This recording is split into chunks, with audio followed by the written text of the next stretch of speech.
Hey there, everyone. I'm Dr. Gula, and I'm here to help you understand a few important things about blood sugar. Let me start by asking you, do you really know what those numbers on your blood test report really mean? Many of us take a quick look at our results, and if they're in range, we don't think much about them.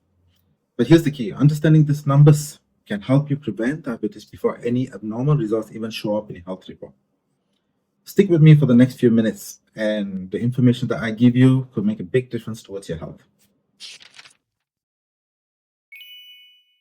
Firstly, let's start talking about impaired fasting glucose tests. So as the name suggests, this test is done after you've fasted overnight.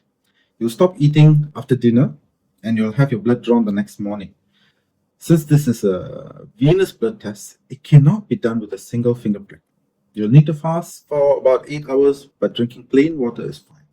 Easy enough, right? Why is this test important? It tells us how your body manages glucose when you haven't eaten for a while. And why does it matter? If your fasting blood sugar is below 6.1 millimoles per liter, millimoles per liter is what we use here in Malaysia. So the measurement of 6.1 and below means you're unlikely to have diabetes. You're pretty healthy. All right. And if it's 7 and above, and that's a red flag because there's a good chance that you most likely have diabetes. So why do I keep saying most likely? That's because the human body is a complex body and there are many variability even amongst the races and so forth. So diagnosing diabetes isn't just about numbers. You also need to consider your symptoms. So if you suspect to have diabetes, please see your GP or endocrinologist to confirm the diagnosis. Okay. Now next, let's go to impaired glucose tolerance test. So this is one of the most accurate tests for diagnosing diabetes. Okay, so as the name suggests, it's a tolerance test. So we're going to see how you tolerate glucose. Okay, but it's also a bit more inconvenient because of this. So you have to fast for about 8 hours, and then we give you a sugary drink. It's a measured amount of sugar given in a glass of water. Think of it as a challenge for the body's glucose regulation. Then we check your blood sugar 3 times, usually it's done before you take the sugar drink, hour after the drink, and about 2 hours after the drink. All right, so there's a 3 times we have to take the sugar levels. And what this test helps us to see is how your body responds to glucose over a specific period of time, which is especially useful in detecting insulin resistance. So what does this results tell you? If your blood sugar is below 7.8 at the 2 hour mark, then you're pretty much clear. All right, so easy to remember, 8 and below, after 2 hours, you're quite clear. If it's between 7.8 and 11, then you're in the pre-diabetic range. And if it's above 11, then you're strongly indicative of diabetes, especially if you're showing symptoms. It might seem like a hassle, but this test gives us crucial insights for diagnosing diabetes early. Okay, it is not a very practical test to use in clinical settings, so a lot of us in GP settings, especially, will not bother doing it. But if somebody is symptomatic and we're trying to diagnose them and trying to figure out what is happening, is it some other disease or is it just diabetes? And sometimes this test makes it easier for us to confirm that this is actually a type 2 diabetes that we're dealing with. Now we go to the third test, and the final test that I'm going to be talking about today is the HbA1c test. So it's also one of my most favorites because it gives us the big picture. So the best part, no fasting is required. The test measures your average blood sugar over 2 to 3 months. And how it does this is by looking at the sugar levels in the red blood cells itself. So this is a test is great for tracking progress during follow-ups. So is good for follow-ups, good for screening. Is it good for diagnosing diabetes? It's sometimes difficult to say, especially if they're borderline. Okay. So what are these numbers you have to know for HbA1c is if they're below 5.7, then you're considered to be normal. If you're between 5.7 to 6.2, then you're in the pre-diabetic range. And if you're 6.3 and above, then you're considered to be diabetic. Okay, so in Malaysia, we take 6.3, while most of the world we take at about 6.5. That's due to the studies done locally, which have proven to show that at about 6.3, the symptoms already start showing up in our population. The HbA1c, a singular reading without symptoms does not diagnose diabetes. So you need at least 2 readings to diagnose diabetes. And HbA1c for diagnosis without knowing how the red blood cells look like is usually inadequate. So why is this test so valuable, especially for patients that we are following up on? So some of the patients that I see tend to like to cheat right before their blood tests. They will they will start taking their medication more frequently. They'll start exercising a little bit more. Some will even go jogging the day right after they've started fasting and doing the blood test. So when we do the fasting blood test on that day, obviously they start, especially the finger prick, will start showing normal readings, and we cannot rely on that. So the HbA1c gives us a better picture how it has been over the last 3 months. It doesn't tell you exactly how it's been over the past couple of weeks. So always remember the picture. So it shows you a picture over 2 to 3 months range, right? So it gives you if the person has been consistent in their behavior, consistent in the exercise routine and food, then the HbA1c gives you a good picture. All right. So think of it as your long-term report card for managing diabetes. So your HbA1c is great for that. All right. Okay. So the next we're going to be talking about is what do these numbers all tell us, right? So let's look at diagnosing diabetes first. So how do we diagnose diabetes using this test? Today, we are mainly focused, of course, on type 2 diabetes only. So we're not going to be talking about other types of diabetes like gestational diabetes. So we're sticking to the common types, type 1 and type 2.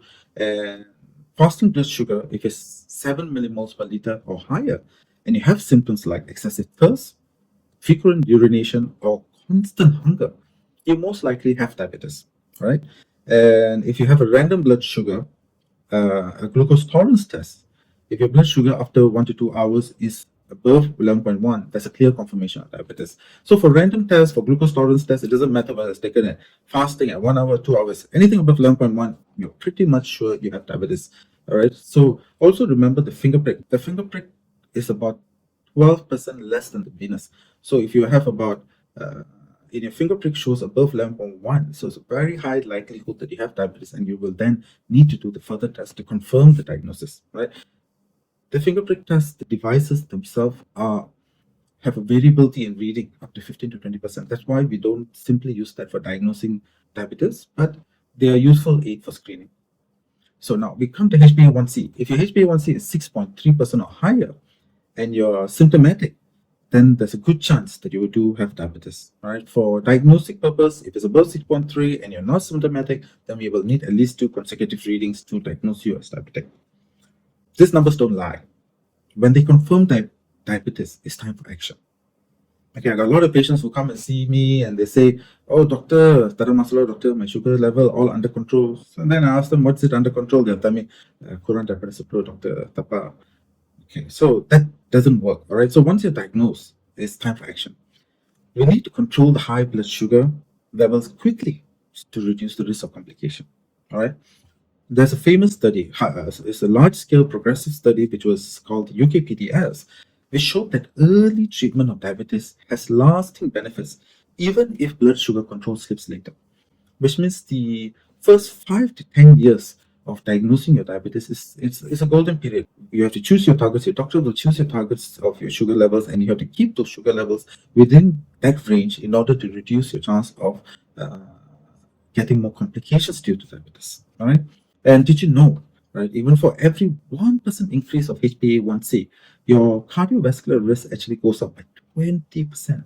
So can you imagine 6.5, then 7.5, 8.5, 9.5? There are people who even come with 10%.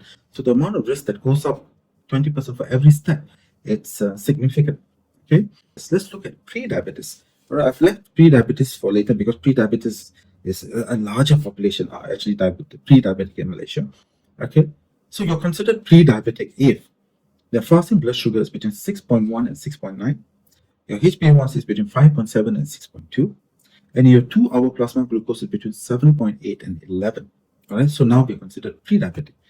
This is your wake-up call, basically. Without lifestyle changes, 50% of the people with pre-diabetes will develop type 2 diabetes within 5 years. And did you know people with pre-diabetes are 2 to 3 times more likely to develop cardiovascular disease? Think of it as your body's early warning system. Don't ignore it. Knowing these numbers gives you the power to make decisions and change your lifestyle before it's too late. Did you know that at the time diabetes is diagnosed, 50% of your pancreatic beta cells may already be inactive or destroyed? That's why I focus on treating my pre-diabetic patients even earlier to give us better chance of stopping the progression to diabetes. Okay, so during pre-diabetes, it's all about lifestyle changes, right? So we will look for the reason and we will address that lifestyle modification. That's your chance to do it even without medications.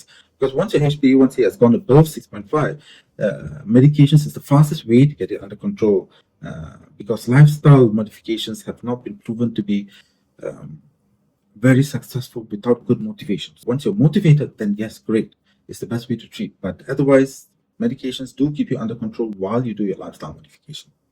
Okay, so there you have it. 3 crucial tests that gives you a nearly complete picture of your blood sugar and your risk for diabetes. They are your health compass too, guiding you towards a better health. Take charge of your numbers and don't wait for a health report to surprise you. Knowledge is power, so let us use it to make healthier choices and prevent diabetes before it starts. Thanks for watching, and if you have any questions about your blood tests, don't hesitate to ask your doctor. Until next time, stay sweet, but not too sweet.